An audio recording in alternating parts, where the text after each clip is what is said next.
እንጀምራለን፣ እንጨርሳለን፣ እንጀምራለን፣ እናስተምራለን፣ እንጀምራለን፣ እናንሰራራለን። ይህ ኢትዮጵያዊነት ነው።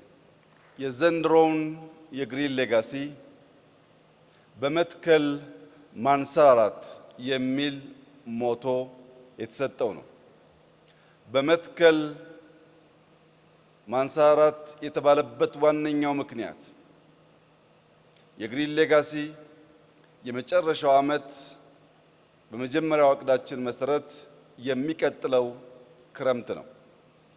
በሚቀጥለው ክረምት የግሪን ሌጋሲን ሙሉ በሙሉ ካሳካን በኋላ ኢትዮጵያ ለመጀመሪያ ጊዜ ከየትኛውም ሀገር ስንዴ በእርዳታ የማትወስድ መሆኑን ለዓለም እናበስራለን። ኢትዮጵያ ከሚቀጥለው ዓመት የግሪን ሌጋሲ ማጠናቀቂያ በኋላ ከውጭ እርዳታ አትቀበልም ማለት በውስጥ አንተጋገዝም ማለት አይደለም።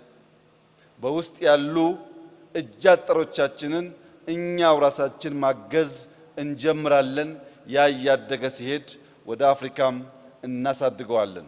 በዚህ ምክንያት በመትከል ማንሰራራት ብለን ጠርተነዋል።